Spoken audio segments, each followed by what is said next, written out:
Good afternoon, everyone. My name is Sally Allen. I'm the Executive Director of the Livermore Lab Foundation, and I'd like to welcome you to the third installment of the Livermore Lab Foundation's Summer Speaker Series, featuring a variety of past and present leaders from Lawrence Livermore National Laboratory. We are an independent nonprofit organization and philanthropic partner to Livermore Lab, dedicated to advancing science and inspiring future scientists and engineers. This is a milestone year for Lawrence Livermore National Lab, as it celebrates 70 years of science and technology on a mission and of making the impossible possible. Today, we are very pleased to welcome Dr. Jay Davis, whose talk, Sliding Through Disciplines and Programs, promises to be both informative and entertaining. Before we get to our program, we'd like to ask that everybody please remain muted during the talk and have your cameras off. You can use the chat feature in Zoom for any questions that you may have, which we hope to address at the end of the talk. We'll also be recording today's event, as well as this entire speaker series, which will be available on the Foundation's YouTube channel later this summer, and we'll be sure to get out word about that. So we've asked a very special guest to introduce Jay Davis today. Pat Falcone is the Deputy Director of Science and Technology at Lawrence Livermore National Lab. She's the principal advocate of the lab's science and technology base and oversees the strategic development of the lab's capabilities. She's also responsible for the lab's collaborative research with academia and the private sector, as well as its internal investment portfolio. And now I'm going to turn it over to Pat for a pre-recorded intro. Thank you, Sally. Hi, I'm Pat Falcone, the Deputy Director of Science and Technology here at the Lawrence Livermore Laboratory. I'm so pleased to have the honor of introducing your next speaker, Dr. Jay Davis, and wish I could be with you there as Jay describes, sliding through his career. As you know, Jay is trained as an experimental physicist and spent the largest portion of his distinguished career here at the lab. He also had an opportunity to work on important national teams, national and international teams. I expect you're going to hear some great stories from Jay about these job experiences, and reflecting upon it, I think sliding is a pretty terrific verb. I'm pleased to be introducing Jay today because I'm grateful that he is one of my mentors. He is an extraordinarily generous man, interested in science and in getting important things right, and in the people in these communities. Earlier in my career, I worked at another DOE lab and got to know Jay, particularly working on a project between our two labs, and I got to know him personally. And then when I had an opportunity to work in Washington, D.C., Jay was a great source of insights on how to work as a scientist and engineer in that policy community. And the great thing was, as I was there over 6 years, Jay would always let me know when he would be in town, and we'd get together for dinner and a good chat. And I learned a lot from his straightforward, clear-eyed, and enthusiastic approach to science, to policies informed by science, and to working in general. Heretofore, I had not really thought about it as sliding, but I clearly have a lot more to learn from Jay. And I'm sure you're going to learn something today as well. Back to you, Sally. Without further ado, I'd like to bring Jay Davis onto the screen. Jay, really look forward to your talk today. Thank you so much.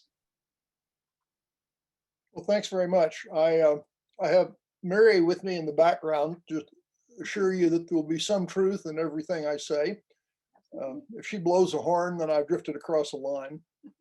I'm very pleased to get to give this talk. It's quite exciting to think about telling war stories. And I learned from the old guys that tell war stories that a lot of important training is in those stories. So what I'm going to do is just try to tell you some stories about how you move around in the lab, what it was like for me, what it could be like for you. I will say, I'll start with a phrase that I finished the talk with. I had a career I could neither have imagined or planned. And the lab, I think, is the only place where that would have been possible. So if you'll bring up the slides, we'll start. Okay, this is called Sliding Through Disciplines and Programs. I now style myself as the Chief Executive Officer and Chief Engineer of the Talking Bull Vineyard. We'll come to how that name occurred later on. It's a good lab story. If I could have the next view graph.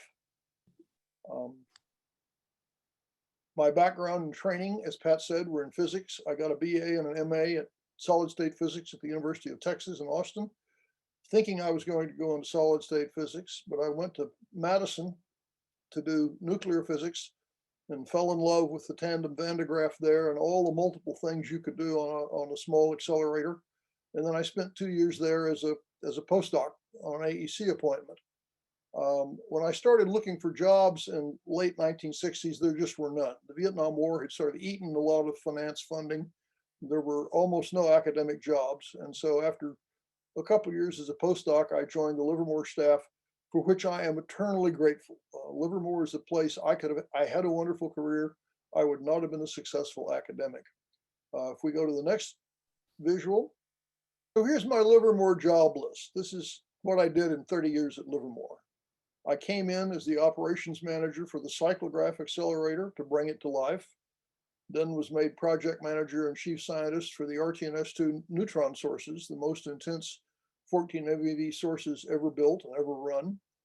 I was the operations manager for a few years for the tandem mirror experiment, shifting over to magnetic fusion, then went for a year and a half to be the associate project leader in the atomic vapor laser isotope separation program. I sort of got tired of big experiments, big projects, went back to be the division leader for nuclear physics. And then the thing I'm proudest of in my career, I was the founding director of the Center for Accelerator Mass Spectrometry, taking the 1960s nuclear physics tools I learned and turning them into world-class facilities for a large number of sciences. You'll hear about that. I was the founding associate director for Earth and Environmental Sciences for 4 years. And then Washington called. So I went to Washington in 1998, taking Mary, rented a condo overlooking the mall, and spent 3 years as the founding director of the Defense Threat Reduction Agency, retired in 2002. Okay. You will notice the pattern there. I tended to change jobs at 4-year intervals. More than half of those I was recruited into, I didn't apply for. So that's one way to look at my career. The other is to say, it's probably a problem employee when you moves that often. So you can choose whatever you want. Let's go to the next thing. In my early jobs, I really discovered that I was more a builder of organizations and facilities than I was a classical research physicist. I would never have gotten tenure at university. I was just not interested in plowing the same field over and over. Having succeeded with the rotating target neutron sources, I was recruited to magnetic fusion energy to solve technical and operational problems in their facilities. But I got tired of the technical narrowness of the program and the management style. These were guys building hardware in the 70s, using the technologies they'd learned in the 50s. They hadn't advanced much. I then got recruited to isotope separation to document the technology for export to industry, and only discovered when I got there that that was not the goal of the program. The program management actually imagined that they would run a national industry themselves. So I crashed and burned pretty spectacularly in that job and left it fairly quickly. Next. When I went back to physics, I wanted to design and build a multi-user, multidisciplinary accelerator facility that was simple and cheap to run. Accelerator mass spectrometry jumped out as a promising field. By actually measuring these atoms individually rather than counting their decay, it's as though you had discovered radiation all over again. So with AMS, if you had ever used an isotope as a tracer or a chronometer, AMS offered a gain of 6 or more orders of magnitude and sensitivity compared to counting techniques. In biology, in particular, that means you can do human subjects experiments at doses of radiation that are basically the same as background or even below background. So the applications were possible in a clever lab of biosciences, earth sciences, human and security forensics, material science, and so forth. Let's go to the next one. I'll spare you several tedious accelerator design stories. I could go through them, but it was fun. Ivan Proctor is my deputy, and I designed a computer-controlled tandem Van de Graaff, so it could be run by the scientific staff with minimal engineering and technical support. Its design goal was to not cost money when it was shut off. So if you weren't doing science, you weren't paying a large standing staff that wasn't involved in science. We had a couple of exceptional mechanical and electronics technicians, and we cherished them but the staff ratio was very, very heavy scientist and principal investigator. The scientific staff actually ran and maintained the machine, which is what we had done at Wisconsin when I was a graduate student. The Wisconsin lab had 4 professors, typically 8 postdocs, and about 30 graduate students, and it ran 24 hours a day, 362 days a year with that staff. If we did maintenance and you were on my crew, you worked till 4 a.m. so the machine could come up at 8 in the morning. But low energy nuclear physics was collapsing under the pressures of the Vietnam War, and we harvested the death of it. We got used components from everywhere. We got things from the cyclograph, from shutdown labs in Berkeley and Stanford, and we built a machine we could never have afforded to purchase. And this sort of astonished the lab that we were building a new facility with used parts, but they were used parts being repurposed from other things, and it was great. My only scientific contribution was to push for experiments in the biosciences. I knew enough biology to fake it with my friends. This is an initiative that's led to great research, the foundation of multiple companies, and for 20 years, the National Institutes of Health have funded a set of successively smaller spectrometers at Livermore as a national facility. That's not bad for a weapons lab. To have an NIH-funded facility inside a weapons lab is fairly unique. Okay, let's go on from that. But if you want to move around, you need to do more than just your day job. You need to earn credits in other areas. You need to be known. So I devised some nuclear technologies for locating weapons for arms control, the goal being to count, for example, deployed warheads on Soviet missiles without learning about their design principles. That's a tricky thing. It's go over the low hurdle, but don't hit the high hurdle. None of them were used, but I got access to that community and credits in the intelligence areas. And then I joined the DOE, DOD, FBI nuclear counterterrorism program, then known as NEST, which made me a field qualified operator and a known actor to those 2 communities. I had to qualify to be on call 24 hours a day, 5 hours notice. I became one of the lab's emergency duty officers and was trained to manage the public affairs, security, and fire staff with the director's authority in emergency situations. After the 1980 earthquake, the lab discovered it didn't have a very good emergency management system to represent the top end of the laboratory. It had very competent fire and security, but the political issues needed somebody who was technically creditable, but also, by the way, willing to get fired if something went wrong. So you can't fire the director for a bad decision. It actually is a lot of fun. And these are usually unpaid activities, but they expose you to useful folks inside and outside the laboratory. Mostly your boss had no idea you were doing them, but they were very, very satisfying. I found the extraneous training that came with this and the exposure to outside and other organizations very important. If we go to the next visual, in 1991, I got to go to Iraq on 5 days notice. This is what happens when you're on a call out list. I was sitting with Mort Mendelsohn, the associate director for biomed, and we were designing experiments. And his phone rang, and he got kind of a funny look on his face and said, "Security wants to talk to you." And the guy at the other end of the line was the head of our field operations, and he said, "Could you be in Baghdad on Tuesday?" This was Friday. The government discovered it needed a field qualified, weapons knowledgeable, mass spectrometer competent guy to look at what the Iraqis had built. That's not a long list, and I was at the top of the list. So I got told, go buy anything you want, throw the receipts through the door of the lab as you go out. Went home at noon, explained to Mary that I was going to take a trip she had not anticipated. And then with David Kay, once we were in Iraq, I participated in the inspection at Fallujah when the Iraqis shot at UN inspectors, one of the few times they did that, while they were trying to hide a 100-truck convoy loaded with uranium enrichment equipment. It was material from what's called EMIS, electromagnetic isotope separation, built by the Iraqis to copy what we built at Oak Ridge that built the weapon for Hiroshima. Because I'm glib, you would have noticed that by now, I was selected to be the person who briefed the United Nations Security Council in executive session on what we had found of the Iraqi equipment and program. That led to the UN declaring Iraq in violation of the Non-Proliferation Treaty. And so then I got to make one more trip back in 1991 to analyze their progress. Our estimate at the time was that they were 18 to 36 months away from having a credible bomb. They had a credible design. Dia Jafar, who ran the program, was beginning to take control of their missile program. So it was clear they'd have a very credible missile program as well. They would have had the weapon and the delivery system. I got in a little trouble by saying when I got back that I had met at least 2,000 people in that program that I would hire. There would be a clearance problem, but they were so good I would hire them. The funny story is the day I was leaving, the vice chairman of the Iraqi Atomic Energy Commission came up to me and he said, you know, Davis, the first time you came here, you were kind of rough. You pushed people around and we figured you were just some sort of CIA goon that they'd put on the team. He said, but while you were gone, we dug up your resume and looked at the things you've done. And so let me suggest this.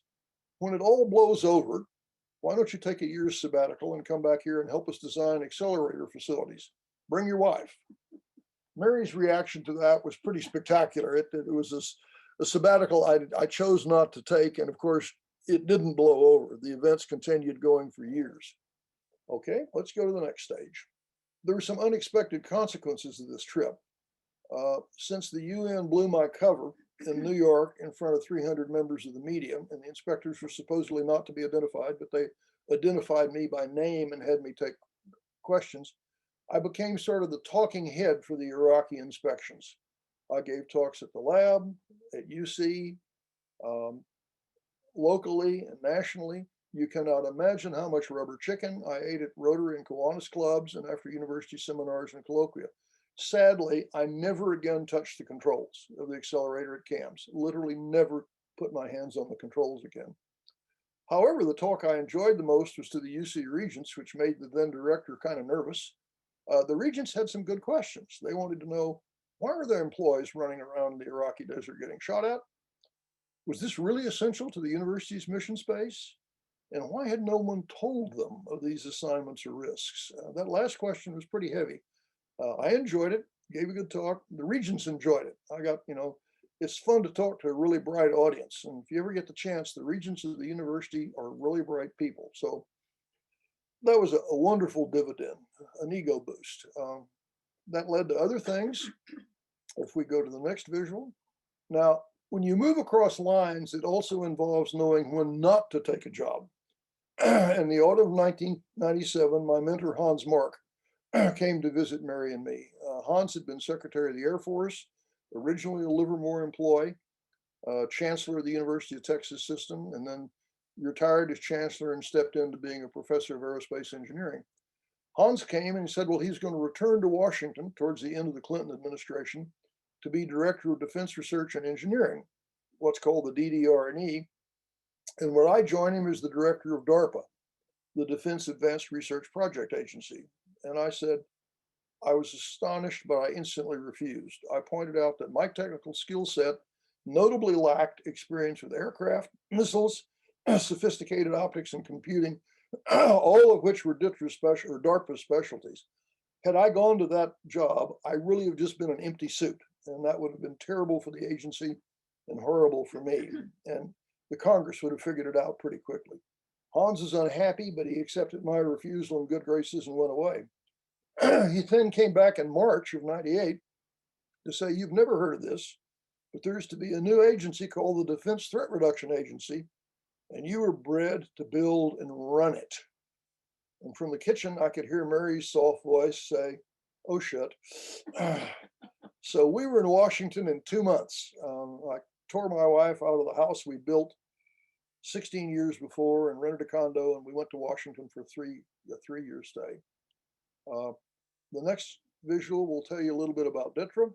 It was formed by the merger of 3 existing agencies, the On-Site Inspection Agency, the Defense Special Weapons Agency, and a component of the Pentagon that dealt with export controls. Interesting portfolio.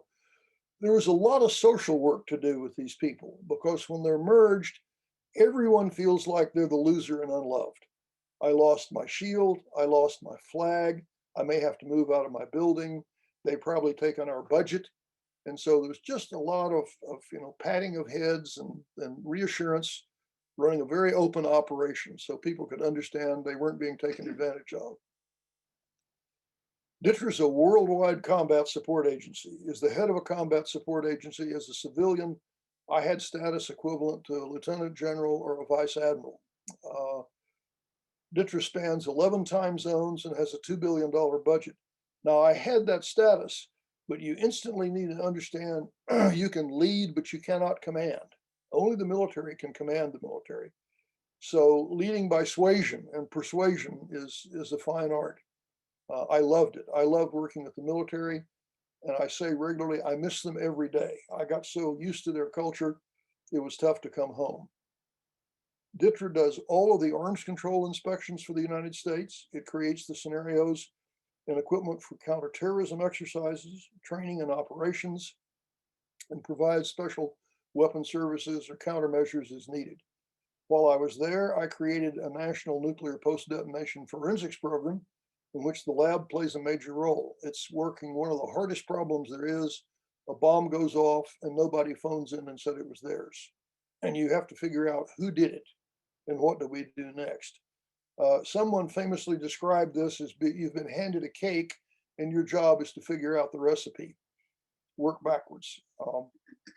I loved it. I loved the program start. It was fun to watch Livermore and Los Alamos jump, but Mary and I were very happy to come home after 3 years. Grandchildren were beginning to arrive. Time to get back to the cats, time to get back to the gardens, and then what became my last project. If I could go to the next view graph, it was time to retire. I came back to the lab at 59. It's very hard to re-enter the lab. Had I gone back to CAMS, I would have been the old guy sitting over in the corner trying to do science with 28-year-old postdocs and costing about what 5 postdocs would cost. So there was no reason to do that. I did a year of policy work and then retired to do a little bit of consulting.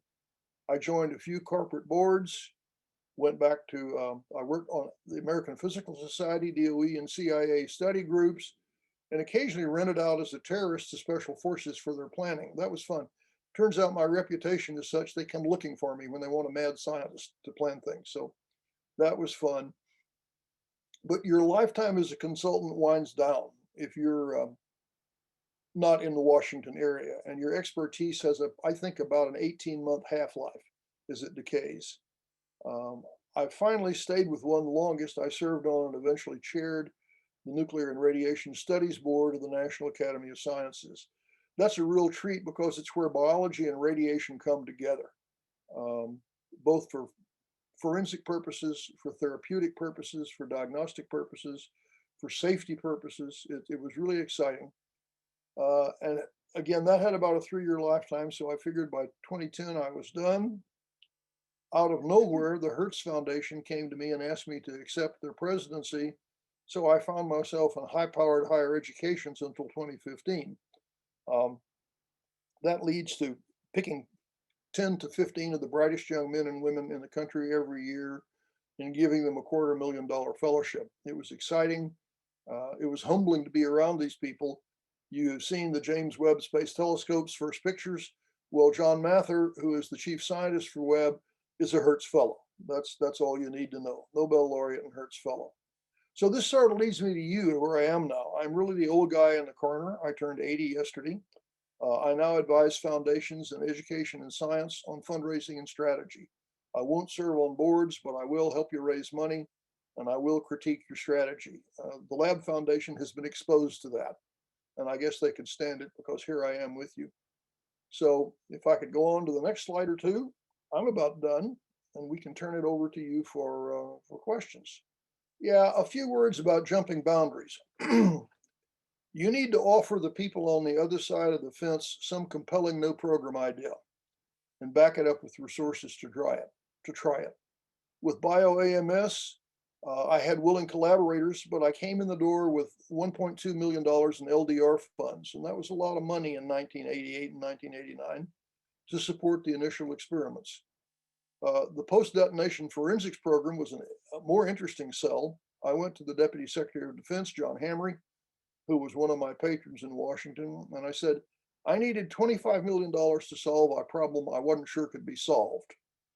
But if it ever happened, we damn well had to have a better answer than we never tried. So John listened to that. And then I said, well, you realize all the money has to go to Livermore and Los Alamos, is only they have the design codes and the measurement labs to work this problem. And oh yeah, he would need to put a non-conflict of interest letter in my personnel file since I was a Livermore employee and I was getting ready to ship Livermore money by my direction. You don't do that in Washington. So John got it. I walked out with $25 million after a 15-minute discussion. It's nice. It's nice to deal with real decision makers. They're fun to work with. I admire John greatly and stay in contact with him. When he left the Department of Defense, he became the director of the Institute for CSIS, the Center for Science and International Studies, and has led a superb 20-year career there. One word of caution to you if you change boundaries, be kind of careful about your risk assessment if you're asked to come in and fix a broken experiment or a program. The program leadership may tell you they have a technical problem, but in fact they have a personnel or management problem, and they don't like being told that. I separated from MFE when I finally said to the associate director, you know, your problems are not so much technical as they are management, and you probably didn't bring me here to make management changes. And he looked at me and said, that's exactly right. And I said, good, then this is now an exit interview. Now you have to be a little cheeky to do that, but I'd earned my stripes by then. So that's sort of the end of the formal talk. Let's go on to the next one. This is now time for laughs, I think. In my career, I got to wear many hats. So I thought I'd show you a few hats. Turns out what I did is, they always say, describe country and Western music as a hat act. Well, I did a hat act. This picture is from an Iraqi storage facility that was taken in July of 1991 on my second trip there. I'm holding in my hand a carbon fiber centrifuge rotor. This is a technology that is tightly controlled in the world. It should not have existed in Iraq. It should not have been possible. They managed to evade many export controls and build these things. The surprise to me was I didn't know I was going to be on the cover of Physics Today when it finally appeared. So I got a magazine cover, and certainly not in the way I expected. My kids referred to that hat as the lobotomy special. It's not a very encouraging hat, and so I love to wear it. One day, when I got tired of being told they didn't have keys, I went over to the UN warehouse in Baghdad and got a big fire axe and strapped it to the back of my pack. And I wore it for several days. They always had keys thereafter. There was never a problem. I don't think they wanted the scene if I took the axe out and used it. Let's see, the next shot is another favorite. We could go to that. Here I am in eastern Ukraine in 1998, near Dnipropetrovsk, which is probably now occupied by the Russians. The Ukrainians were impressed that I had my own shapka, my own fur hat, and it had my agency shield on it. You can't see it, but they were very impressed with that trick. The shield was courtesy of my military aide, who's the handsome young man you see over my right shoulder, fast asleep. There's nothing worse than hearing the director of the agency give a talk. And Mike just got beat up by international travel. So that's a hazard of having to follow an old guy around and hear his talk for the 10th time. The next picture, I think, and we're almost done, is another hat. Here's a good one from the White Sands test site. We were out for a day of missile and explosive tests in the winter of 2001, and the local guys found, so help me God, a cowboy hard hat and gave it to me, and I still have it. In fact, it's around here somewhere. It's really cute, but it turns out it has an amazing echo. Because of its shape, it's like you've got an echo chamber over the top of your head. But it was a nice gesture. I appreciated that.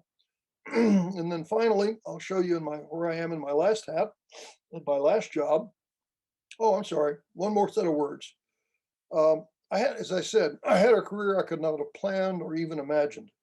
I think I made some small and large contributions in several areas, driven by scientific curiosity or national security. I was motivated by impatience with poor or unimaginative management and obsolete technology, which made me kind of a prickly character. As I said, I probably should have rightly been classified as a problem employee, but one worth keeping. And I apologize for none of that. I came up with an ugly phrase, which I particularly like to encourage young people to think about. Beware of working on what I call the dreams of old men. Work on your own dream, not something somebody else has come up with. So I look forward to your questions. I think I've saved lots of time to tell you more stories. And then we will close with my last picture. This is my last hat. My last job is growing Petite Sirah grapes. When we got back from Washington, I finally planted the vineyard I'd always wanted to have. So I put in an acre of Petite Sirah. These are what are called head trained. They're on poles, not on wires. We planted 352. If you don't get 99% success, it's considered a failure. I think we got still about 98%. These are now 18 years old, and so some of them are beginning to die. Grapes like this have a 25-year lifetime. So when I planted them in 2004, I figured that wasn't going to be my problem. I'm afraid I've lived long enough that a few more years it may become my problem. So this is what I do. I mentioned where the name Talking Bull came from, and it's another good lab story. In the middle 80s, when we finally became sensitized to diversity, the management started to talk about this in an adult fashion. And I was sitting in a meeting one day and I said, you know, it's a funny story, but if I believe what my old Baptist grandmother used to say, I'm probably about a 32nd Cherokee. And Hal Grabowski, who's a dear friend, looked at me and said, well, obviously your name is Talking Bull. And the room erupted in hysterics. And Hal got this very embarrassed look. And he said, I'm sorry, that's an insult. It probably wasn't appropriate. And I said, Hal, truth is what it is. So I have worn that name. My customized plate says Talking Bull, and the label on the wine says Talking Bull. So live with it. So that's kind of my story. It's just a bunch of old guy war stories. I will really look forward to questions. And there's another auditor has come. Mary Siamese Cat has decided that she can come. So I'm ready for questions. Thank you so much, Jay. That was a great talk, and we really appreciated learning about all of your history with the lab and all the many hats that you've worn. So thank you. I'm going to start with a question that came through the chat, and please feel free, folks in the audience, to add them as we go along.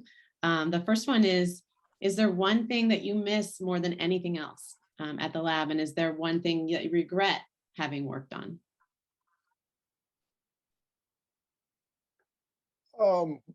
I miss the daily contact with the people. The kids from CAMS asked me back in late May to sit in on a strategic planning session. And I had forgotten what it's like to spend 8 hours in the room with bright, motivated people. I was exhausted at the end of the day, absolutely exhausted. I recovered by having them all over for a cocktail party in our backyard. So there was a way to get back. But yeah, I miss that interaction, just like I miss the interaction with the military, whom I really was fond of. The one thing I really regret was going to laser isotope separation. I did a bad risk assessment and just didn't know enough about the personalities and the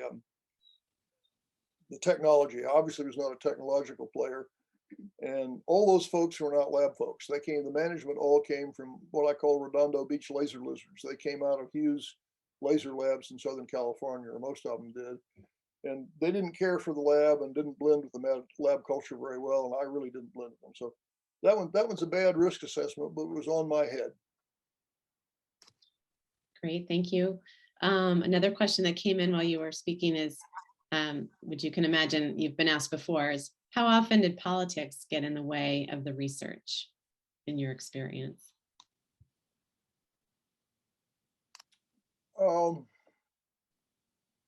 That's a very good question. I was totally unaware of politics. Well, national politics had no impact on what we did. There are always internal politics. There are rivalries among the associate directors. There are institutional rivalries about resources and stuff. I don't so much think of that as politics. It's just stuff. So politics obviously was more of an issue in Washington because turf is very carefully defended in Washington. And bluntly put, a lot of the political people don't have a technical background or a managerial background that gives them ownership in their past. I mean, I'm very confident of what I did because of the things I've done in my past. You run into political appointees whose whole life is the job they're in. And I won't identify the guy, but I'll tell you a funny story. There was an associate secretary of defense or assistant associate secretary of defense who had some connection to the special forces. And he somehow thought DITRA was a threat to his turf. I couldn't figure out how, because, special forces are in their box, but he would go at me and go at me and go at me. And I couldn't figure it out.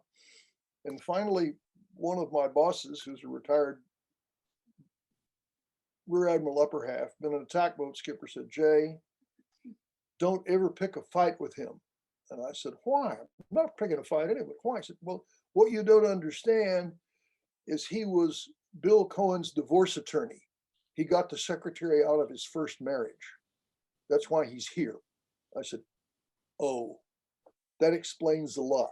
Okay. I'm not used to running into people like that. I certainly didn't run into people like that at the lab and in most of my other places. So that, that was a tripwire you couldn't see. The good news is I didn't go over it, but it was, you're surrounded with people like that. I would, for fun, get called up on Capitol Hill and given a ritual beating by the staff. As 3-star equivalent, you're not a political appointee, you don't have a policy role. So the members of Congress and the senators are wasting their time if they talk to you. They're interested in policy. But the staff have long memories. And I would call up and get a beating for something that one of the precursor agencies to DITRA had done 10 years ago. But this guy was still mad about it. So he needed to beat on the guy that owned that at present. Again, you just kind of laugh and go back to your office and help your people do their jobs. It's always interesting to get the backstory, and it's usually helpful if someone can help you understand what might be happening unspoken